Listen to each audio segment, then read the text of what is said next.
รศักดิ์30 ปีชลบุรี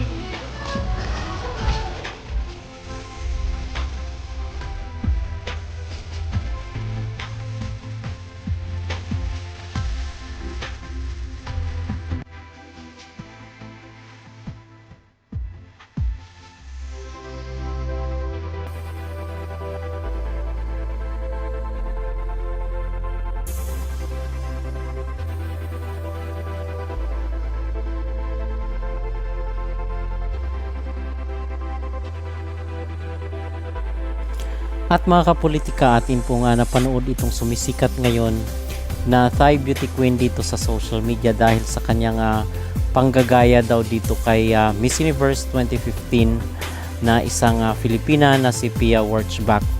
At sikat na sikat siya ngayon mga kapolitika dahil dito sa kanyang outfit, sa kanyang looks doon sa nagpapatuloy ngayon na Miss Universe Thailand 2026 kung saan ang kanilang coronation night is August 23.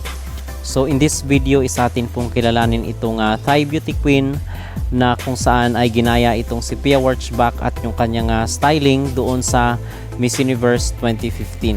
So ayon dito sa ating research, the woman in the image is B. Ratchanikorn Prasert-Pornsak, the newly crowned Miss Universe Chonburi 2026. She is currently competing as a delegate in the National Miss Universe Thailand 2026 pageant.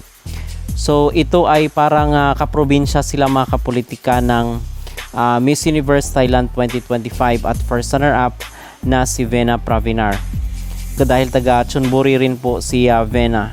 So yung kanyang full name po is Ratchanikorn Prasert-Pornsak, also known as B or Ratcha B. She is 30 years old at yung kanyang profession, she works as a professional Thai classical dancer and government civil servant under the Office of Music and Drama at the Department of Fine Arts, Ministry of Culture. Pageant advocacy. She is strongly dedicated to showcasing and preserving the unique cultural identity of traditional Thai arts on the global stage. She previously competed and held the title of Miss Grand Ranong 2022 before joining the Miss Universe circuit.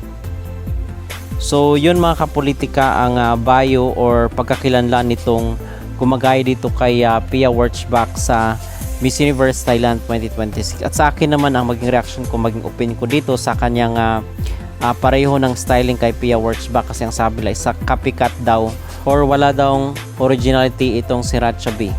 So para sa akin naman yung maging reaction ko dito sa sinasabi ng ating mga netizen, I believe na wala namang mali sa kanyang ginawa mga kapolitika kasi in the first place ay tayo pa nga dapat magpasalamat at na-recognize itong ating Pinay beauty queen na si Pia Wurtzbach dahil sikat na sikat siya at modelo siya kumbaga at ehemplo dito sa mga bagong henerasyon ng aspiring na mga beauty queens at international pa yung nag-aspire dito kay Pia Wurtzbach. So for me is gayang-gaya kuha ko ay yung mga movements mga kapolitika pero sa mukha at sa katawan medyo malayo kasi si Pia Wurtzbach kaiba talaga siya at mas maganda si Pia Wurtzbach dito kay itong Thai beauty queen. Okay, pero sa buhok at doon sa movement medyo kuhang-kuha niya itong si Pia Wurtzbach. So yun po ang ating masabi at pag-reaksyon dito sa Thai beauty queen na di umano ay copycat daw dito kay Pia.